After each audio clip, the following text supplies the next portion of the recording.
ಮತ್ತೊಮ್ಮೆ ರಾತ್ರೋರಾತ್ರಿ ಬಂಗಾರ ಮತ್ತು ಬೆಳ್ಳಿ ದರ ಭಾರಿ ಒಂದು ಇಳಿಕೆ ಆಗ್ತಾ ಇದೆ. ಹೌದು ವೀಕ್ಷಕರೇ, ನಿನ್ನೆ ತನಕ ಆಕಾಶ ಮುಟ್ಟಿದ್ದ ಬಂಗಾರದ ಬೆಲೆ ಇವತ್ತು ಬೆಳಿಗ್ಗೆ ಮಾರ್ಕೆಟ್ ಓಪನ್ ಆಗ್ತಾ ಇದ್ದಂತೆ ದಿಢೀರ್ ಅಂತ ಮತ್ತೊಮ್ಮೆ ಕುಸಿತವಾಗಿದೆ.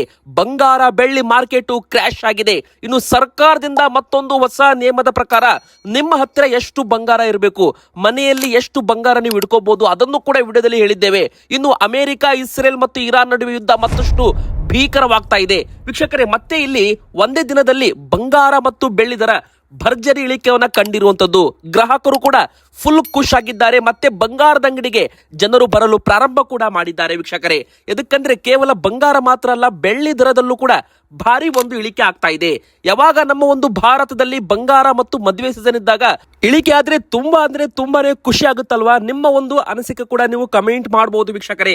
ಆದ್ರೆ ಇದು ಸಾಮಾನ್ಯ ಘಟನೆ ಅಲ್ಲ ಅಂತ ತಜ್ಞರು ಹೇಳ್ತಾ ಇದ್ದಾರೆ. ಜಗತ್ತಿನಲ್ಲಿ ಯುದ್ಧದ ಪರಿಸ್ಥಿತಿ ಇದೆ, ಎಲ್ಲಾ ಬೆಲೆ ಕೂಡ ಏರಿಕೆ ಆಗ್ತಾ ಇದೆ. ಹೌದು, ಕಚ್ಚಾ ತೈಲ ಬೆಲೆ ಆಗಿರ್ಬೋದು, ಗ್ಯಾಸ್ ಬೆಲೆ ಆಗಿರ್ಬೋದು, ಬಂಗಾರ ಮತ್ತು ಬೆಳ್ಳಿ ದರವೂ ಕೂಡ ಏರಿಕೆ ಆಗುತ್ತೆ ಅಂತ ಹೇಳ್ತಾ ಇದ್ದ ತಜ್ಞರು ಎಲ್ಲಾ ಲೆಕ್ಕಾಚಾರ ತಲೆಬುಡವಾಗಿದೆ. ಅಂದ್ರೆ ಎಲ್ಲಾ ಲೆಕ್ಕಾಚಾರ ಕೂಡ ಎಲ್ಲ ಒಂದು ತಪ್ಪಾಗಿದೆ ಅಂತ ಹೇಳ್ಬೋದು ವೀಕ್ಷಕರೇ. ಆದ್ರೆ ಈ ಬಾರಿ ಎಲ್ಲಾ ಕೂಡ ಉಲ್ಟಾ ಆಗಿದ್ದು ತಜ್ಞರಿಗೂ ಕೂಡ ಶಾಕ್ ಕೊಟ್ಟಿದೆ. ಬಂಗಾರ ಏರಿಕೆ ಆಗಬೇಕಾದ ಜಾಗದಲ್ಲಿ ಎದಕ್ಕೆ ಇಳಿಕೆ ಆಗ್ತಾ ಇದೆ? ಇದಕ್ಕೆ ಕಾರಣ ಕೂಡ ಈಗ ತಿಳಿದು ಬಂದಿದೆ ವೀಕ್ಷಕರೇ. 3 ಕಾರಣದಿಂದಾಗಿ ಬಂಗಾರ ಬೆಳ್ಳಿ ಭಾರಿ ಇಳಿಕೆ ಆಗಿದೆ. ಹಾಗಾದ್ರೆ ಮುಂದಿನ ಬರೋ ದಿನಗಳಲ್ಲಿ ಮತ್ತಷ್ಟು ಇಳಿಕೆ ಆಗೋ ಮುನ್ಸೂಚನೆ ಕೂಡ ಕಾಣ್ತಾ ಇದೆ ವೀಕ್ಷಕರೇ. ಹೌದು, ಬಂಗಾರ ಬೆಳ್ಳಿ ಖರೀದಿ ಮಾಡೋದಕ್ಕೆ ಇದು ಸರಿ ಸಮಯ ಹೌದೋ ಅಲ್ವೋ? ಹಾಗೂ ನೀವು ಕೂಡ ಬಂಗಾರ ಖರೀದಿ ಮಾಡ್ಬೇಕಂದ್ರೆ ನೀವು ಕಡಿಮೆ ಬೆಲೆಗೆ ಬಂಗಾರವನ್ನ ಯಾವ ತರ ಖರೀದಿ ಮಾಡಬಹುದು? ಇನ್ನು ಮುಖ್ಯವಾಗಿ ವೀಕ್ಷಕರೇ, ನೀವೇನಾದ್ರೂ ಜ್ಯುವೆಲ್ಲರಿ ಖರೀದಿ ಮಾಡ್ತಾ ಇದ್ದೀರಾ, ಆಭರಣ ಖರೀದಿ ಮಾಡ್ತಾ ಇದ್ದೀರಾ ಅಂದ್ರೆ ಈ ವಿಡಿಯೋ ಪೂರ್ತಿಯಾಗಿ ನೋಡಿ ಅಂತಾನೆ ಹೇಳ್ಬೋದು. ಸರ್ಕಾರದ ಹೊಸ ನಿಯಮನು ಕೂಡ ಈ ಒಂದು ವಿಡಿಯೋದಲ್ಲಿ ನಾವು ನಿಮಗೆ ಅಪ್ಡೇಟ್ ಇಲ್ಲಿ ಕೊಟ್ಟಿರುವಂತದ್ದು. ಇನ್ನು ವಿಡಿಯೋ ಶುರು ಮಾಡೋಕ್ಕಿಂತ ಮುಂಚೆ ನಿಮಗೂ ಕೂಡ ಬಂಗಾರ ಬೆಳ್ಳಿ ದರ ಮತ್ತಷ್ಟು ಇಳಿಕೆ ಆಗ್ಬೇಕು ಅಂತ ಅನಿಸ್ತಾ ಇದ್ರೆ ವಿಡಿಯೋಗೆ ಬೇಗನೆ ಲೈಕ್ ಮಾಡಿ. ನೋಡೋಣ ಎಷ್ಟು ಜನ ವಿಡಿಯೋಗೆ ಲೈಕ್ ಮಾಡ್ತಾರೆ, ಎಷ್ಟು ಜನರಿಗೆ ಬಂಗಾರ ಬೆಲೆ ಕಡಿಮೆ ಆಗೋದಕ್ಕೆ ಇಷ್ಟ ಇದೆ ಅಂತ. ಹಾಗೂ ನಿಮ್ಮಲ್ಲಿ ಒಂದು ಪ್ರಶ್ನೆ ಕೇಳ್ತೀವಿ, ಆ ಪ್ರಶ್ನೆಗೆ ದಯವಿಟ್ಟು ಉತ್ತರ ಕೊಡಿ. ನಿಮ್ಮ ಪ್ರಕಾರ ಬಂಗಾರದ ಮಾರ್ಕೆಟ್ ಅಲ್ಲಿ ಬಂಗಾರದ ಸರಿಯಾದ ಒಂದು ಬೆಲೆ ಏನಾಗಬೇಕು? 10 ಗ್ರಾಂ ಬಂಗಾರದ ಬೆಲೆ ಎಷ್ಟಿರಬೇಕು? ಅದರ ಪ್ರಕಾರ ಬಡವರು ಕೂಡ ಬಂಗಾರವನ್ನ ಖರೀದಿ ಮಾಡಬಹುದು. ನಿಮ್ಮ ಅನಿಸಿಕೆ ದಯವಿಟ್ಟು ಕಮೆಂಟ್ ಬಾಕ್ಸ್ ಅಲ್ಲಿ ಕಮೆಂಟ್ ಮಾಡಿ. ನಿಮ್ಮ ಕಮೆಂಟ್ ಓದ್ಬಿಟ್ಟು ನಾವು ಅದಕ್ಕೆ ರಿಪ್ಲೈ ಕೂಡ ಮಾಡ್ತೀವಿ ವೀಕ್ಷಕರೇ. ಹಾಗಾದ್ರೆ ನಿಮ್ಮ ಪ್ರಕಾರ ಬಂಗಾರದ ಸರಿಯಾದ ಬೆಲೆ ಏನು ಅಂತ ಕಮೆಂಟ್ ಮಾಡಿ. ನೀವು ನಮಗೆ ಕೇಳೋದಾದ್ರೆ ನಮ್ಮ ಪ್ರಕಾರ ಬಂಗಾರದ ಬೆಲೆ 1 ಲಕ್ಷ ಇಲ್ಲ 1,10,000 ರೂಪಾಯಿ ಕರೆಕ್ಟ್ ಇದೆ. ಅದಕ್ಕಿಂತ ಕೆಳಗಾದ್ರೆ ತುಂಬಾನೇ ಒಳ್ಳೇದು. ನಿಮ್ಮ ಪ್ರಕಾರ ನಿಮ್ಮ ಅನಿಸಿಕೆ ದಯವಿಟ್ಟು ಕಮೆಂಟ್ ಮಾಡಿ. ಪ್ರತಿಯೊಬ್ರು ಕೂಡ ಕಮೆಂಟ್ ಮಾಡ್ತಾ ಇದ್ದಾರೆ, ತುಂಬಾನೇ ಖುಷಿ ಆಗ್ತಾ ಇದೆ. ನೀವು ಕೂಡ ಕಮೆಂಟ್ ಮಾಡಿ ವೀಕ್ಷಕರೇ. ಈಗ ಬನ್ನಿ, ಬೆಳ್ಳಿ ದರ ಇವತ್ತಿಂದ 10,000 ರೂಪಾಯಿ ಇಳಿಕೆ ಆಗಿದೆ. ಹೌದು, 2 ದಿನದಲ್ಲಿ ಬೆಳ್ಳಿ 20,000 ರೂಪಾಯಿಯಷ್ಟು ಕುಸಿತವಾಗೋದ್ರ ಮೂಲಕ ಭರ್ಜರಿ ಒಂದು ಸಿಹಿ ಸುದ್ದಿ ಕೊಟ್ಟಿದೆ ಅಂತಾನೆ ಹೇಳ್ಬಹುದು ವೀಕ್ಷಕರೇ. ಮೊದಲಿಗೆ ಬೆಳ್ಳಿ ದರ, ಆಮೇಲೆ ಬಂಗಾರದ ದರ ಬಗ್ಗೆ ಮಾತಾಡೋಣ. ಮೊದಲಿಗೆ ಬೆಳ್ಳಿ ಈಗ 1 kgಗೆ ಮತ್ತೆ 8,000 ರೂಪಾಯಿ ಇಲ್ಲಿ ಕುಸಿತ ಕಂಡಿರುವಂತದ್ದು ವೀಕ್ಷಕರೇ. ಹೌದು, ಮೊನ್ನೆ 10,000 ರೂಪಾಯಿ ಇಳಿಕೆ ಆಯಿತು, ಅಚ್ಚೆ ಮೊನ್ನೆ ಮತ್ತೆ ಈಗ 12,000 ರೂಪಾಯಿ ಇಳಿಕೆ ಆಗಿತ್ತು. ಈಗ ಮತ್ತೆ 8,000 ರೂಪಾಯಿಯಷ್ಟು ಇಳಿಕೆ ಆಗ್ತಾ ಇದೆ. ಹಾಗಾದ್ರೆ ಟೋಟಲ್ ಆಗಿ ಹೇಳೋದಾದ್ರೆ 2,80,000 ರೂಪಾಯಿ ಆಗದ್ದು ಇವತ್ತು 2,70,000 ರೂಪಾಯಿಗೆ ಬಂದು ನಿಂತಿದೆ. ಅಂದ್ರೆ 2,80,000 ರೂಪಾಯಿ ಇದ್ದದ್ದು 2,60,000 ರೂಪಾಯಿ ತನೂ ಕೂಡ ಬರಬಹುದು ಅಂತ ಈಗಾಗಲೇ MCX ಟ್ರೇಡಿಂಗ್ ಫ್ಯೂಚರ್ಸ್ ಅಲ್ಲೂ ಕೂಡ ಗೊತ್ತಾಗ್ತಾ ಇದೆ. ಹಾಗಾದ್ರೆ ಇವತ್ತಿನ 1 kg ಬೆಳ್ಳಿ ದರ ಆದ್ರೂ ಎಷ್ಟು? ಹಾಗಾದ್ರೆ ವೀಕ್ಷಕರೇ, ಇಲ್ಲಿ 8,000 ರೂಪಾಯಿ ಇಳಿಕೆ ಕಾಣಲಿದೆ ಬೆಳ್ಳಿ 1 kg ಮೇಲೆ. 2,72,000 ರೂಪಾಯಿ ಆಗಲಿದೆ 1 kg ಬೆಳ್ಳಿ. ಹಾಗಾದ್ರೆ 1 ಗ್ರಾಮ್ಗೆ 272 ರೂಪಾಯಿ, 100 ಗ್ರಾಮ್ಗೆ ಒಂದು 27,200 ರೂಪಾಯಿ, 1 kgಗೆ 2,72,000 ರೂಪಾಯಿ. ಇದು ಹೋಲ್ಸೇಲ್ ಬೆಲೆ ಆಗಿರುತ್ತೆ. ಇದ್ರ ಮೇಲೆ 3% GST ಕೂಡ ಎಕ್ಸ್ಟ್ರಾ ಇರುತ್ತೆ ವೀಕ್ಷಕರೇ. ಮತ್ತೆ ಇಲ್ಲಿ ನೀವು ಮೇಕಿಂಗ್ ಚಾರ್ಜಸ್ ಎಕ್ಸ್ಟ್ರಾ ಕೊಡೋದಿರುತ್ತೆ. ನಿನ್ನೆಗೆ ಇವತ್ತಿಗೆ ಕಂಪೇರ್ ಮಾಡಿದ್ರೆ ಕೆಜಿ ಮೇಲೆ 8,000ರಿಂದ 10,000 ರೂಪಾಯಿ ಇಳಿಕೆ ಆಗ್ತಾ ಇದೆ. ಅದೇ ನೀವು MCX ಫ್ಯೂಚರ್ಸ್ ಅಲ್ಲೂ ಕೂಡ ಸ್ಕ್ರೀನ್ ಮೇಲೆ ಚಾರ್ಟ್ ನೋಡ್ತಾ ಇರಬಹುದು ವೀಕ್ಷಕರೇ. ದಿಢೀರ್ ಅಂತ ಮತ್ತೆ ಇಲ್ಲಿ 10,000 ರೂಪಾಯಿಯಷ್ಟು ಕುಸಿತ ಕಂಡಿದೆ. 2,67,000 ರೂಪಾಯಿ ಇದ್ದದ್ದು 2,55,000 ತನಕ ಬಂದಿತ್ತು. ನಂತರ ಮತ್ತೆ ಓಪನಿಂಗ್ ಆಗಿ 2,60,000 ರೂಪಾಯಿಗೆ ಎಂಡ್ ಆಗಿದೆ. ಅಂದ್ರೆ MCX ಸಿಲ್ವರ್ ಫ್ಯೂಚರ್ಸ್ ಅಲ್ಲೂ ಕೂಡ ಭಾರಿ ಒಂದು ಇಳಿಕೆ ಕಾಣ್ತಾ ಇದೆ. ಹಾಗಾದ್ರೆ ಡಿಮ್ಯಾಂಡ್ ಕಡಿಮೆ ಆಗಿದೆಯಾ, ಅಥವಾ ಯುದ್ಧ ಪರಿಣಾಮದಿಂದಾಗಿ ಮೆಟಲ್ಸ್ ಗಳಿಗೆ ಯಾರು ಕೂಡ ಖರೀದಿ ಮಾಡ್ತಾ ಇಲ್ವಾ? ಇದೆಲ್ಲ ಕೂಡ ಪ್ರಶ್ನೆ ಬರುತ್ತೆ. ಮುಂದಿನ ಬರೋ ದಿನಗಳಲ್ಲಿ ಮತ್ತಷ್ಟು ಇಳಿಕೆ ಆಗೋ ಮುನ್ಸೂಚನೆ ಕೂಡ ಕಾಣ್ತಾ ಇದೆ ಬೆಳ್ಳಿ ದರದಲ್ಲಿ. ಈಗ ಬನ್ನಿ ವೀಕ್ಷಕರೇ, ಬಂಗಾರದ ಬೆಲೆ ಬಗ್ಗೆ ಮಾತಾಡೋಣ. ಮೊದಲಿಗೆ ಬಂದು 18 ಕ್ಯಾರೆಟ್ ಚಿನ್ನದ ಬೆಲೆ ವೀಕ್ಷಕರೇ. ಮತ್ತೆ ಈಗ ಸತತ 4ನೇ ದಿನವೂ ಕೂಡ ಬಂಗಾರದ ಬೆಲೆಯಲ್ಲಿ ಇಳಿಕೆ ಕಾಣ್ತಾ ಇದ್ದು ಒಂದು ಕಡೆಗೆ ಸಿಹಿ ಸುದ್ದಿ ಅಂತ ಹೇಳ್ಬೋದು. ಹಾಗಾದ್ರೆ 18 ಕ್ಯಾರೆಟ್ ಆಭರಣ ಚಿನ್ನ ನೀವೇನಾದ್ರೂ ಖರೀದಿ ಮಾಡ್ತೀರಾ ಅಂದ್ರೆ ಮತ್ತೆ ಈಗ ಇಲ್ಲಿ ಇಳಿಕೆ ಕಂಡಿರುವಂತದ್ದು ವೀಕ್ಷಕರೇ, ಇದು ಒಂದು ಸಿಹಿ ಸುದ್ದಿ. ಸೊ ವೀಕ್ಷಕರೇ, ನಿಮ್ಮ ಪ್ರಕಾರ ಬಂಗಾರದ ಬೆಲೆ ಎಷ್ಟಾಗಬೇಕು ಅಂತಾನು ಕೂಡ ಕಮೆಂಟ್ ಮಾಡಿ.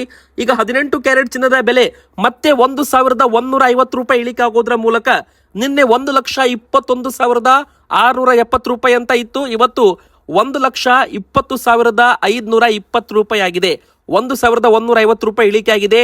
1 ಗ್ರಾಮ್ ಮೇಲೆ 115 ರೂಪಾಯಿ ಇಳಿಕೆ ಆಗಿದೆ ವೀಕ್ಷಕರೇ. ಇವತ್ತು 1 ಗ್ರಾಮ್ 18 ಕ್ಯಾರೆಟ್ ಚಿನ್ನದ ಬೆಲೆ 12,052 ರೂಪಾಯಿ. 8 ಗ್ರಾಮು 96,416 ರೂಪಾಯಿ. 10 ಗ್ರಾಮ್ಗೆ 1 ತೊಲೆ 18 ಕ್ಯಾರೆಟ್ ಚಿನ್ನ 1,20,520 ರೂಪಾಯಿ. ಕಳೆದ ಒಂದು ವಾರದಲ್ಲಿ ಬರೋಬ್ಬರಿ 6,000 to 7,000 ರೂಪಾಯಿ ಇಲ್ಲಿ 18 ಕ್ಯಾರೆಟ್ ಚಿನ್ನದ ಬೆಲೆಯಲ್ಲಿ ಇಳಿಕೆ ಕಂಡಿರುವಂತದ್ದು. ಇನ್ನು 22 ಕ್ಯಾರೆಟ್ ಚಿನ್ನದ ಬಗ್ಗೆನೂ ಕೂಡ ನೋಡೋದಾದ್ರೆ 1,400 ರೂಪಾಯಿ ಭರ್ಜರಿ ಇಳಿಕೆ ಒಂದೇ ದಿನ ಕಂಡಿದೆ ವೀಕ್ಷಕರೇ. ಹೌದು, ಒಂದೇ ದಿನ ಮತ್ತೆ ಈಗ 140 ರೂಪಾಯಿ 1 ಗ್ರಾಮ್ ಮೇಲೆ ಇಳಿಕೆ ಆಗಿದೆ. ಹಾಗಾದ್ರೆ ನಿನ್ನೆ 10 ಗ್ರಾಮ್ ಚಿನ್ನ 1,48,700 ರೂಪಾಯಿ ಇತ್ತು. ಆದ್ರೆ ಇವತ್ತು 1,47,300 ರೂಪಾಯಿ ಆಗಿದೆ. ಹಾಗಾದ್ರೆ 1,400 ರೂಪಾಯಿ ಕುಸಿತವಾಗಿದೆ. ಟೋಟಲ್ ಆಗಿ ಒಂದು ವಾರದಲ್ಲಿ 1,55,000 ರೂಪಾಯಿ ಇದ್ದದ್ದು ಈಗ 1,47,300 ರೂಪಾಯಿ ಆಗಿದೆ. ಅಂದ್ರೆ 7,000 to 8,000 ರೂಪಾಯಿ ಇಲ್ಲಿ ಬಂಗಾರದ ಬೆಲೆ ಇಳಿಕೆ ಆಗಿದ್ದು ಒಂದು ಕಡೆಗೆ ಸಿಹಿ ಸುದ್ದಿ ಅಂತಾನು ಕೂಡ ಇಲ್ಲಿ ಹೇಳ್ಬಹುದು ವೀಕ್ಷಕರೇ. ನೀವು ಸ್ಕ್ರೀನ್ ಮೇಲೆ ಪೂರ್ತಿ ರೇಟ್ ಚಾರ್ಟ್ ಕೂಡ ನೋಡ್ತಾ ಇರಬಹುದು. ಇನ್ನು 24 ಕ್ಯಾರೆಟ್ ಚಿನ್ನದ ಬಗ್ಗೆ ಹೇಳೋಕ್ಕಿಂತ ಮುಂಚೆ ಬಂಗಾರದಲ್ಲಿ ಜನರು 2 ಟೈಪ್ ಹೂಡಿಕೆ ಮಾಡ್ತಾ ಇದ್ದಾರೆ. ಜನರು ಸಾಮಾನ್ಯವಾಗಿ ಬಂಗಾರದಲ್ಲಿ ಆಭರಣನು ತಗೋತಾರೆ, ಫ್ಯೂಚರ್ಗೋಸ್ಕರ ಇನ್ವೆಸ್ಟ್ಮೆಂಟ್ ಅಂತ ಹೂಡಿಕೆನು ಕೂಡ ಮಾಡ್ತಾರೆ. ಆಭರಣ ಅಂದ್ರೆ ಚೈನು, ತಾಳಿ, ಉಂಗ್ರ, ಬಂಗಲ್ಸ್ ಅಂತ ಬರುತ್ತೆ. ಹೂಡಿಕೆ ಅಂದ್ರೆ ಗೋಲ್ಡ್ ಬಿಸ್ಕಿಟ್, ಗೋಲ್ಡ್ ಬಾರ್ಸ್ ಅಂತ ಬರುತ್ತೆ. ವೀಕ್ಷಕರೇ, ನೀವು ಬಂಗಾರ ಎದಕ್ಕೆ ಖರೀದಿ ಮಾಡ್ತೀರಾ? ಫ್ಯೂಚರ್ ಇನ್ವೆಸ್ಟ್ಮೆಂಟ್ಗೋಸ್ಕರ ಅಥವಾ ಆಭರಣಕ್ಕೋಸ್ಕರವ? ನಮಗೆ ಕಮೆಂಟ್ ಮಾಡಿ. ನಿಮ್ಮ ಕಮೆಂಟ್ ಓದಿ ನಾವು ಅದಕ್ಕೆ ರಿಪ್ಲೈ ಕೂಡ ಮಾಡಲಿದ್ದೇವೆ. ಮತ್ತೆ ಆಭರಣ ಮಾಡಿಸ್ತೀರಾ ಅಂದ್ರೆ 22 ಕ್ಯಾರೆಟ್ ಚಿನ್ನವೇ ತಗೋಬೇಕು. ಎದಕ್ಕಂದ್ರೆ ಅದರಲ್ಲಿ ಮಿಕ್ಸಿಂಗ್ ತುಂಬಾ ಕಡಿಮೆ ಇರುತ್ತೆ. ಒಂದು ಆಭರಣ ಮಾಡಬೇಕಂದ್ರೆ ಇಲ್ಲಿ ಬಂಗಾರನ ಇರುತ್ತೆ, ಬಂಗಾರದಲ್ಲಿ ಕೆಲವು ಐಟಮ್ಸ್ ಗಳನ್ನ ಮಿಕ್ಸಿಂಗ್ ಅನ್ನ ಮಾಡ್ತಾರೆ. ಅಂದ್ರೆ ಬೆಳ್ಳಿ ಕೂಡ ಮಿಕ್ಸ್ ಇರುತ್ತೆ, ತಾಮ್ರ ಕೂಡ ಇರುತ್ತೆ. ಹೀಗಾಗಿ ನೀವು 22 ಕ್ಯಾರೆಟ್ 916 ಬಂಗಾರ ತಗೊಂಡ್ರೆ ಅದರಲ್ಲಿ ಹಾಲ್ ಮಾರ್ಕ್ ಇರುತ್ತೆ ವೀಕ್ಷಕರೇ. ಈಗ ಕೇಂದ್ರ ಸರ್ಕಾರ ಕಳೆದ ಏಪ್ರಿಲ್ 1 ಒಂದು ಹೊಸ ನಿಯಮ ಶುರು ಮಾಡಿದೆ. BIS ಆಧಾರಿತ ಹಾಲ್ ಮಾರ್ಕ್ ಇದ್ದ ಬಂಗಾರಕ್ಕೆ ಹೆಚ್ಚು ಮಾನ್ಯತೆ ಕೊಡಲಾಗುತ್ತೆ. ಅಂದ್ರೆ ನಿಮ್ಮ ಒಂದು ಬಂಗಾರ ನೀವು ಏನಾದ್ರೂ ಬಳೆ ಮಾಡಿಸ್ತೀರಾ, ತಾಳಿಸರ ಮಾಡಿಸ್ತೀರಾ, ಅಥವಾ ಏನಾದ್ರೂ ಚೈನು, ನೆಕ್ಲೆಸ್ ಏನೇ ಮಾಡಿಸಿದ್ರು ಕೂಡ, ಬಂಗಾರದಲ್ಲಿ ಉಂಗುರ ಮಾಡಿಸಿದ್ರು ಕೂಡ ಅದಕ್ಕೆ BIS ಹಾಲ್ ಮಾರ್ಕ್ ಕುಂದಿರಿಸಬೇಕು. ಅಂದ್ರೆ ಅದರಲ್ಲಿ ಏನೂ ಕೂಡ ಮಿಕ್ಸ್ ಇಲ್ಲ, ಅದು ಪ್ಯೂರ್ ಬಂಗಾರ ಅಂತ ಸರ್ಕಾರದಿಂದ ಒಂದು BIS ಹಾಲ್ ಮಾರ್ಕ್ ಆಧಾರಿತ ಒಂದು ಟ್ರಯಾಂಗಲ್ ಅನ್ನ ಸೀಲ್ ಅನ್ನ ಮಾಡ್ತಾರೆ ಅದ್ರ ಮೇಲೆ. ಸೊ ವೀಕ್ಷಕರೇ, ನೀವು ಯಾವಾಗ್ಲೂ ಬಂಗಾರ ತಗೋತೀರಾ ಅಂದ್ರೆ BIS ಹಾಲ್ ಮಾರ್ಕ್ ಆಧಾರಿತ ಬಂಗಾರವನ್ನೇ ತಗೊಳ್ಳಿ. ಮತ್ತೆ 3% GST ಬಿಲ್ ಅನ್ನ ಕಟ್ಟಿ ಬಿಲ್ ಅನ್ನ ತಗೊಳ್ಳಿ. ನೀವು ಬಿಲ್ ಇಲ್ಲದೆ ಬಂಗಾರದಲ್ಲಿ ವ್ಯವಹಾರ ಮಾಡಿದ್ರೆ ನಿಮ್ಮ ಮೇಲೆ ತನಿಖೆ ಕೂಡ ಆಗ್ಬೋದು. ಇನ್ನು ಭಾರತದಲ್ಲಿ ಮನೆಯಲ್ಲಿ ಬಂಗಾರ ಇಟ್ಕೊಳ್ಳೋದಕ್ಕೆ ಕಾನೂನು ಮಿತಿಗಳು ಕೂಡ ಇದ್ದಾವೆ. ಇದು ನಿಮಗೆ ಗೊತ್ತಿರಬಹುದು ವೀಕ್ಷಕರೇ.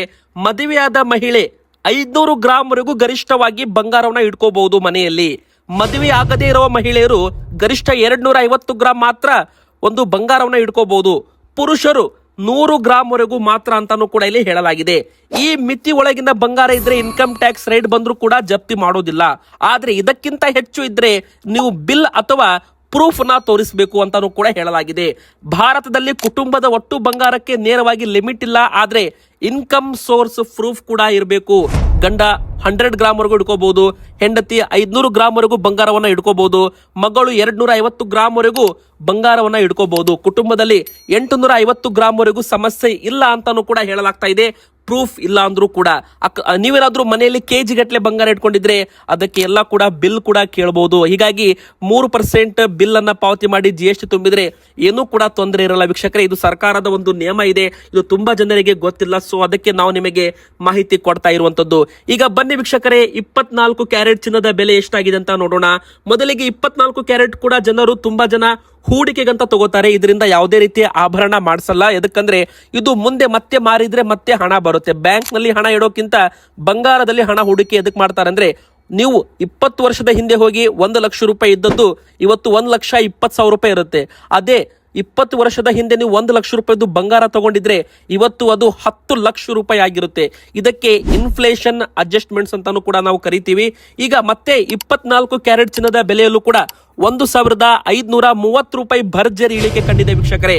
1,80,000 ರೂಪಾಯಿದದ್ದು ಈಗ 1,62,220 ರೂಪಾಯಿ ಆಗಿತ್ತು. ಮತ್ತೆ 1,530 ರೂಪಾಯಿ ಆಗಿ ಇಳಿಕೆಯಾಗಿ 1,60,690 ರೂಪಾಯಿ ಆಗಿದೆ. ಹೌದು ವೀಕ್ಷಕರೇ, 24 ಕ್ಯಾರೆಟ್ 10 ಗ್ರಾಮ್ ಚಿನ್ನದ ಬೆಲೆ ಮತ್ತೆ ಈಗ 1,60,690 ರೂಪಾಯಿ ಆಗಿದ್ದು ಒಂದು ಸಿಹಿ ಸುದ್ದಿ ಅಂತ ಹೇಳ್ಬೋದು. 1 ಗ್ರಾಮ್ ಮೇಲೆ 153 ರೂಪಾಯಿ ಇಳಿಕೆ ಆಗಿದೆ. ಮತ್ತೆ ಈಗ 1 ಗ್ರಾಮ್ಗೆ 16,069 ರೂಪಾಯಿ ಮತ್ತು 10 ಗ್ರಾಮ್ಗೆ 1,60,690 ರೂಪಾಯಿ. ಇಲ್ಲಿಗೆ ಮುಗ್ದಿಲ್ಲ ವೀಕ್ಷಕರೇ, MCX ಗೋಲ್ಡ್ ಫ್ಯೂಚರ್ಸ್ ಕೂಡ ಮತ್ತೆ ಇಲ್ಲಿ 1,800 ರೂಪಾಯಿ ಇಳಿಕೆ ಕಾಣೋದರ ಮೂಲಕ ಮತ್ತೊಮ್ಮೆ ಬಂಗಾರದ ಬೆಲೆ ಇಳಿಕೆ ಮುನ್ಸೂಚನೆ ಕಂಡು ಬಂದಿದೆ. ಹೌದು, ನೀವು ಕೂಡ ಸ್ಕ್ರೀನ್ ಮೇಲೆ ಲೈವ್ ಆಗಿ ಚಾರ್ಟ್ ಕೂಡ ನೋಡ್ತಿರ್ಬೋದು. ಒಂದು ದಿನ 1,800 ರೂಪಾಯಿ ಬಂಗಾರದ ಬೆಲೆ ಇಳಿಕೆ ಆಗೋದ್ರ ಮೂಲಕ ಈಗ MCX ಗೋಲ್ಡ್ ಫ್ಯೂಚರ್ಸ್ ಕೂಡ 1,58,400 ರೂಪಾಯಿ ಟ್ರೇಡ್ ಅಲ್ಲಿ ಎಂಡ್ ಆಗಿದೆ. ಬಂಗಾರ ಇನ್ನೂ ಕಡಿಮೆ ಆಗ್ಬೇಕು ಅಂತ ನಿಮ್ಗೆ ಅನಿಸ್ತಾ ಇದ್ರೆ ವಿಡಿಯೋಗೆ ಬೇಗನೆ ಲೈಕ್ ಮಾಡಿ. ಹಾಗೆ ನಿಮ್ಮ ಪ್ರಕಾರ ಬಂಗಾರದ ಸರಿಯಾದ ಬೆಲೆ ಏನಾಗಬೇಕು ಅಂತ ನಿಮ್ಮ ಅನಿಸಿಕೆ ದಯವಿಟ್ಟು ಕಮೆಂಟ್ ಮಾಡಿ. ಹಾಗೆ ಇದೇ ತರ ಹೆಚ್ಚು ಒಂದು ಇನ್ಫಾರ್ಮೇಶನ್ಗೋಸ್ಕರ ನಮ್ಮ ಚಾನಲ್ಗೆ ಸಬ್ಸ್ಕ್ರೈಬ್ ಮಾಡಿ, ಪಕ್ಕದಲ್ಲಿ ಕಾಣೋ ಬೆಲ್ ಐಕಾನ್ ಒತ್ತಿ.